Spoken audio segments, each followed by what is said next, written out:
আমি সরে দিই। ভয় কেন আসেন আপনি আগে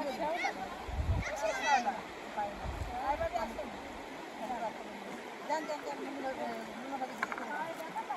আমি পায়ে ব্যথা পাই বড় বড় পাথর তারপরে পায়ে ব্যথা পাই পাই পাই পাই পাই পাই আমি অনেক ব্যথা পাইতেছি।